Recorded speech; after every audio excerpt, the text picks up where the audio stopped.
जय शनिदेव। प्रिय दर्शकों, मैं राजेश जोशी आपका ज्योतिष जागृति केवल सत्य कार्यक्रम में आज फिर से स्वागत करता हूं। प्रिय दर्शकों, अगर आप ये एपिसोड 2 दिसंबर 2013 को दिन सोमवार को देख रहे हैं तो आपको ये जरूरी सूचना दे दूं कि आज सोमवती अमावस्या है, शनिदेव का दिन। आप सभी के लिए इस दिन की महत्वता बहुत ज़्यादा है।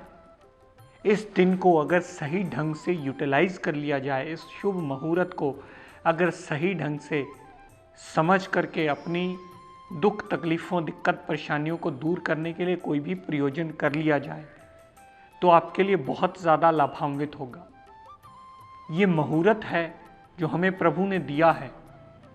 ये मुहूर्त है घर की बरकत को इम्प्रूव करने का। ये मुहूर्त है घर के कलह क्लेश को दूर भगाने का।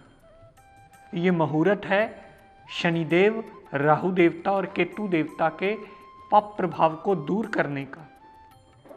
ये मुहूर्त है साढ़े साती और ढैये के प्रभाव को कम करने का। ये मुहूर्त है आपका बिगड़ा हुआ काम बनाने का। कृपया इस बात पर सदा ध्यान दिया कीजिए कि अमावस्या को किया हुआ शनि देवता, राहु देवता और केतु देवता का कोई भी प्रयोजन आपको बहुत ज़्यादा लाभ देने वाला होता है। उसका फल नॉर्मल से ज़्यादा होता है क्योंकि शनिदेव का साक्षात दिन होता है। और इस बार तो भोले बाबा की कृपा भी साथ आई है क्योंकि सोमवार को अमावस्या आई है, तो ये सोमवती अमावस्या है। अगर हम इस दिन कोई भी प्रयोजन करते हैं, और मेरी कोशिश शुरू से रही है कि आपको कुछ छोटे मोटे ऐसे प्रयोजन बताता चला जाऊं ताकि आप करके अपने दुख तकलीफ़ों को कम से कम करने का रास्ता ज़रूर ढूंढ लें। क्योंकि बहुत सारे लोगों को जब दशा अंतरदशा समझ में नहीं आती है या गोचर प्रॉपर ढंग से समझ में नहीं आ पाता तो फिर वो काल सर्प का मत्था पकड़ लेते हैं, काल सर्प की पूंछ पकड़ लेते हैं। आपकी कुंडली में काल सर्प, अब बहुत सारे लोगों ने ये सवाल कई लोगों से पूछना शुरू कर दिया है कि बताइए सर, काल सर्प योग किस ग्रंथ में लिखा है? तो फिर आगे से उनको कोई जवाब नहीं आता। पितृदोष नामक दोष किसी शास्त्र में लिखा ही नहीं गया। आपने कैसे बना लिया, क्यों बना लिया, ये परमात्मा जानता है या आप जानते हैं। जिन चीजों का शास्त्रों से कोई लेना देना ही नहीं है, आपने खुद अपनी सहूलियत के लिए क्रिएट कर ली। अपनी दशा अंतरदशा के जिम्मेवार आप खुद हैं। कृपया उनका दोषी अपने पूर्वजों को न बनाया जाए। अगर आप बनाते हैं तो आप अपना जीवन यापन खुद मुश्किलों में डालने का कार्य करते हैं। पितृ दोष कहना अपने पितरों को गालियां देने के बराबर होता है। मैं बहुत सारी लंबे समय से इसके बारे में दर्शकों को जानकारी देता आया हूं और बहुत सारे लोग अवेयर भी हुए हैं। बहुत सारे लोग आकर मिलते हैं, बताते हैं सर ये देखिए मेरी तो दशा खराब चल रही थी, मैं तो आज तक पितृ दोषों के चक्कर में ही पड़ा रहा। पितृ कभी दोषी नहीं होते। पितृ कभी भी आपकी दशा खराब चल रही के जिम्मेवार नहीं है। अपनी दशा खराब चल रही के जिम्मेवार आप खुद हो। आपके पुराने किए हुए 84 लाख जूनों के बाद जो आपको ये मनुष्य जून मिली है, उनके किए हुए अच्छे कर्म उन जूनों में, तब आपको जाकर के ये दशाएं, अंतरदशाएं और कुंडली मिली है जो हमारे न्याय चक्र के देवता शनिदेव ने आपको दी है। तो कृपया पितरों को बुरा भला कहकर अपने दोष उनके मत्थे न मढ़े जाएं, ये इस विद्या में नहीं आते। विद्या के किसी मूल ग्रंथ में इसका कहीं कोई जिक्र नहीं है। मेरे पास कहीं बाहर से फोन आया, उसने YouTube पर शायद मेरा प्रोग्राम देखा होगा उन्होंने, तो उन्होंने कहा जी ये कभी भ्रूण हत्या हो जाए या कुछ ऐसा हो जाए इनको पितृदोष लगता है। तो मैंने पूछा भाई सतयुग में कौन सी भ्रूण हत्या के होती देखी गई है? ये भ्रूण हत्या का चलन 15-20 साल में हुआ है जब सीटी स्कैन की मशीन आई। सतयुग में लिखे गए ग्रंथ को आप 15 साल की रिसर्च के साथ मत जोड़ो। तो फिर वो असमंजस में पड़ गए, हाँ सर ये तो बात ठीक है। ये विद्या ऋग्वेद, अर्थवेद और यजुर्वेद में से ली गई है, जिसमें न तो काल सर्प का कोई लेना देना है, न ही पितृदोष का कोई लेना देना है। आज सोमावती अमावस्या का बहुत शुभ मुहूर्त है। किसी भी 4th क्लास एम्प्लॉय को खाना खिलाइए, बहुत शुभ फलकारी होगा, उनसे आशीर्वाद लीजिए। और आप जानते हैं सर्दी बढ़ चुकी है, किसी को बूट लेकर के दे सकें, किसी नीडी पर्सन को जुराबें लेकर के दे सकें, किसी भी जरूरतमंद को कंबल लेकर के दे सकें, स्वेटर लेकर के दे, जो आप अपनी यथाशक्ति अनुसार कर पाएं। कोई बंदिश नहीं है कि आपको स्वेटर ही लेना है, आपको कोट ही लेना है, आपको कंबल ही लेना है, जो यथाशक्ति अनुसार लेके दे सके। दान वो जो आपकी यथाशक्ति, आपकी पॉकेट आपको अलाउ करे, उसके हिसाब से आपका मन खुशी से कर सके। ये नहीं कि 1000 रुपए का दान बता दो, वो बंदे के खुद के पास उतने पैसे नहीं होते, वो 1000 कल्प के करता है दान, उसके बाद उसकी खुद की पॉकेट हिली होती है।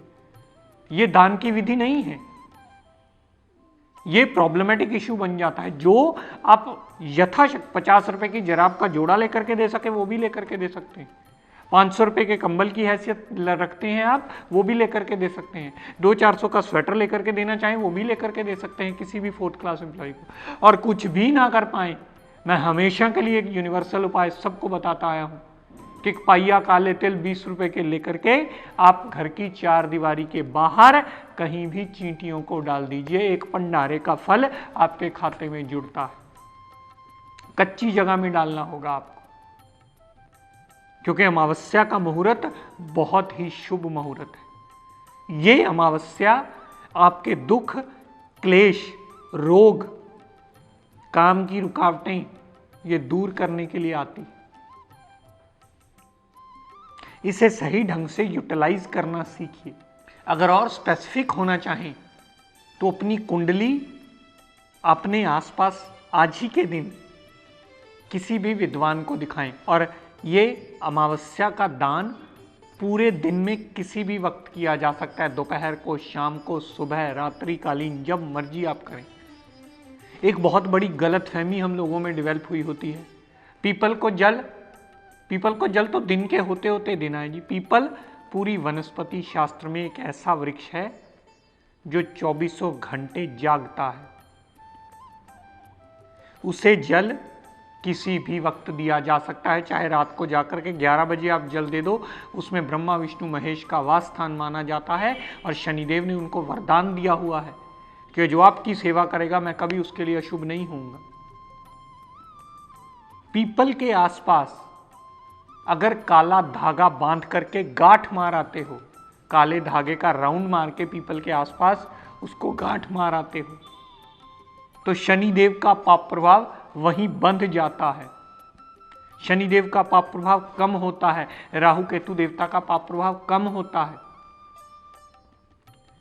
बहुत रामबाण इलाज है, बड़ा छोटा सा इलाज है, करके देखिए आपको बहुत लाभ मिलेगा। क्योंकि आज सोमावती अमावस्या है, बहुत सारे लोग हरिद्वार, गंगा जी स्नान करने जाते हैं। यहां बैठे हुए भी इनके ऐसे ही प्रयोजनिक मैं आपको बता देता हूं ताकि आपको उनके बराबर पुण्य मिले। आज सुबह नहाते वक्त या शाम को भी नहाते वक्त अगर आप अपने नहाने के जल में 2 चम्मच गंगा जल डालकर नहा लेते हैं।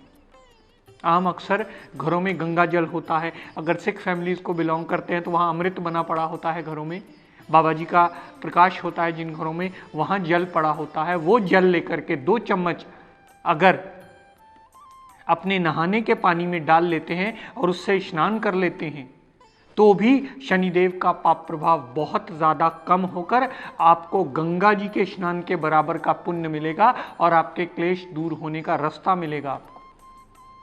बात बहुत छोटी सी है प्रिय दर्शकों, लेकिन करके देखिएगा, आपको रिलीफ का रास्ता ज़रूर मिलेगा। और मेरी शुरू से ही कोशिश रही है कि छोटे छोटे ऐसे प्रयोजन मैं आपको बता पाऊँ जो आप इजीली घर में बैठकर कर सकें। और एक और ख़ास बात प्रिय दर्शकों याद रखिएगा, आज के दिन अगर पूरा परिवार जितने भी जने हों, सुबह को समय मिले सुबह को, क्योंकि मंडे है, वर्किंग डे है, किसी को छुट्टी तो नहीं होगी, सुबह कर सको तो सुबह, शाम को कर सको या रात को, अगर पूरा परिवार साथ में बैठकर शाम को या सुबह या दोपहर जब भी आपको टाइम मिले, क्योंकि अब बहुत सारे लोग तो तैयार होकर के घर से निकल चुके होंगे या निकलने वाले होंगे, हमारा प्रोग्राम जिस हिसाब से आता है, अगर रात्रिकालीन शाम को संध्या वंदन के समय अगर पूरा परिवार बैठ करके एक साथ लक्ष्मी माता की आरती कर ले, भोले बाबा की आरती कर ले, शनिदेव और शनि चालीसा पढ़ ले, इन सारी चीज़ों को 15-20 मिनट का प्रोसीजर लगेगा, 15-20 मिनट का टाइम लगेगा। अगर इन सब चीज़ों को सारा परिवार एक साथ बैठकर मंदिर में पढ़ लेगा और प्रभु से सुखना मांग लेगा, बिल्कुल वैसे ही जैसे हम दीपावली के दिन बैठते हैं मंदिर में, सारा परिवार साथ में बैठता है, ईश्वर से सुखना मांगता है, घर की सुख समृद्धि के लिए हम प्रार्थना करते हैं, बिल्कुल वैसे ही अगर आज के दिन सोमावती अमावस्या के दिन यानी 2 दिसंबर 2013 को अगर हम ये प्रयोजन भी कर लेते हैं तो घर की बरकत लाने में, घर से कलह कलेश भगाने में, आपसी रिलेशन को मधुर करने में, आपके बिगड़े हुए काम बनाने में बहुत बड़ा मददगार सिद्ध होगा। आपके ऊपर शनिदेव की कृपा होगी, राहु देव की चल रही खराब दशा शांत होकर के आपका जीवन जीने लायक बनाएगी।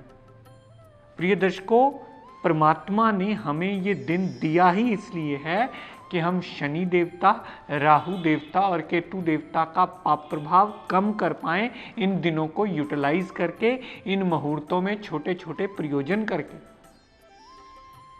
बात सिर्फ ध्यान देकर समझने की है, किस वक्त क्या किया जाए। और आज के दिन अगर आप नॉर्मल से ज्यादा शनिदेव का पाठ कर लें, शिव जी का पाठ कर लें, राहु देवता का पाठ कर लें, केतु देवता का पाठ कर लें, जो भी आपकी दशा अंतरदशा चल रही हो या जो भी पाठ आपको किसी विद्वान ने गाइड किया हो कि ये पाठ आप करना है, तो वो आप अगर कर लेते हैं नॉर्मल से ज़्यादा, अगर आपको एक माला कही है तो 2, 3, 4 जितनी भी कर पाएँ, जितनी आप सिटिंग दे पाएँ, उतना ही आपके लिए शुभ फलकारी होगा। ये पाप प्रभाव को दूर करने में सबसे बड़ा मेजर रोल प्ले करता है। बजाय इसके कि आप काल सर्प के वहम में पड़ें, बजाय इसके कि आप पितृ दोषों के वहम में जाएं, क्योंकि लोग खुद आते हैं, खुद ही बोलते हैं, जब कुंडली दिखाते हैं, कुंडली खोलते हैं, खुद ही कह देते हैं सर मुझे ना किसी ने पितृ दोष का वहम डाल दिया। तो हम लोग, मुझे तो बड़ी हंसी आती है, मैं बात हंस के कहता हूं सर, जब आपको खुद को पता है कि ये पितृदोष का वहम आपको डाल दिया है, तब अब इसमें मैं क्या जवाब दूं आपको। तब फिर जब उनको मैं समझाता हूं कि सर ये आपकी दशा, अंतरदशा या गोचर खराब चल रहा है, जिसकी वजह से आपको दिक्कत परेशानी आ रही है, आपके पितृ आपके इसके लिए रिस्पॉन्सिबल नहीं है। काल सर्प, एक आध ग्रह बाहर हो गया तो अर्धकाल सर्प योग। भाई मेरे, जब काल सर्प ही नहीं शास्त्र में लिखा हुआ तो अर्धकाल कहां से आ गया? खुद बना लिया गया, खुद क्रिएट कर लिया गया खुद के लिए। तो खुद के प्रयोजन खुद कीजिए, स्वयं पाठ पूजन कीजिए, गंगा जल के 2 चम्मच या अमृत के 2 चम्मच डालकर स्नान आज जरूर कीजिए किसी भी वक्त। प्रभु को सारा परिवार इकट्ठा होकर प्रणाम करके नमन कीजिए, आरती पूजन कीजिए, अपनी शुभता के लिए, घर की बरकत के लिए उनसे सुख ना मांगिए, ताकि प्रभु अपने आशीर्वाद से आपको भरपूर आशीर्वाद देकर के आपका जीवन यापन आसान करने में मददगार सिद्ध हो, आप पर अपनी पूरी कृपा सदा बरसाई रखे। तो प्रिय दर्शकों, आज अपनी वाणी को यहीं विराम देता हुआ और अमावस्या को सबको प्रयोजन के लिए प्रेरित करता हुआ शनिदेव से ये मंगल कामना करता हूँ कि हे शनिदेव, हम सब पर अपनी कृपा दृष्टि, दया दृष्टि सदैव बनाए रखें। जय शनिदेव।